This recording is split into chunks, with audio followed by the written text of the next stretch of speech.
30,000 अरब रुपए इन्होंने ले लिए हमसे, 100 रुपए का डॉलर था। ठीक। इसका मतलब है कि 300 बिलियन डॉलर उस दिन हमसे गवर्नमेंट ऑफ पाकिस्तान ने ले लिया। अब जब गवर्नमेंट ने वापस करना है, एक तो उनका ऑब्जेक्टिव है लायबिलिटी सेट ऑफ करने का करेंसी डिवैल्यूएशन से, दूसरा उनका ऑब्जेक्टिव ये होगा कि 30,000 वापस, अगर 200 का डॉलर कर देते हैं, 300 का डॉलर कर देते हैं, 200 का लेता हूं मिसाल, 200 का डॉलर करके 30,000 वापस कर दिए, लेकिन वापस 300 बिलियन डॉलर नहीं किया, 150 बिलियन डॉलर किया। आप देखें नेट रेवेन्यू गवर्नमेंट का है 24 बिलियन डॉलर एक साल का, या 25 कह लें इसको राउंड फिगर। पब्लिक को जो पैसा मिलेगा वही कम मिलेगा, पब्लिक को वैल्यू भी कम मिलेगी, डंडी लग गई, कहते हैं डंडी मार ली। यानी आप फिर मैं समझाता हूँ थोड़ा सा कि आपने 50 रुपए दिए, उस वक्त डॉलर जो था वो 50 रुपए का था, ठीक है। अब गवर्नमेंट ने ये किया कि डॉलर को जब डिवैल्यू किया, अपना पैसे को डिवैल्यू किया, तो वो कर दिया 100 रुपये का डॉलर।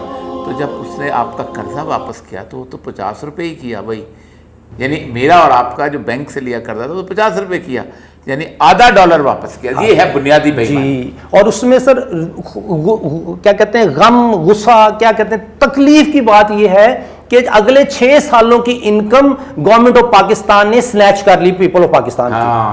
6 साल की इनकम सर, कुछ नहीं किया, 6 साल की इनकम ले गए। तो इसका मतलब ये अगर टैक्स फ्री कर दें, वैल्यू को कांस्टेंट करें, तो आप 6 साल की इनकम वैसे लोगों से ले लें।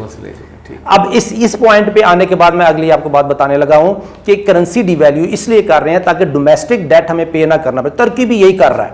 मेरी कुछ तुर्किश फ्रेंड से भी बातचीत हुई आज से 3-4 साल पहले, they were crying on my points कि how can we save this. मैं कहा जी ये मसला है कि आपको स्ट्रक्चर रिफॉर्म चाहिए, सूद से जंग खत्म करें। किस तरह होता है तुर्की की मैं मिसाल देता हूं आपको पुरानी सर, 1970 में 11 लीरे का एक डॉलर था। ठीक, वो जब वो मार्शल शुरू में, हाँ जी। अब उस वक्त इन्होंने डोमेस्टिक डेट लोगों से बहुत उठाया, लोगों ने दिया भी, बैंकों से भी, लोकल भी।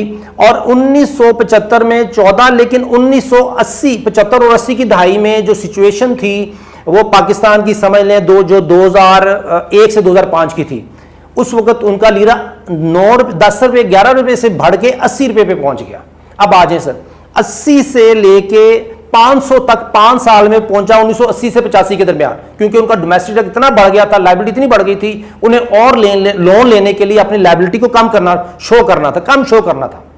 वो 500 के बाद सर पहुंचा 2500 पे, 2500 के बाद पहुंचा 43,000 पे, 43,000 के बाद $1 6,20,000 का 2000 में मिलता था, 9/11 से पहले।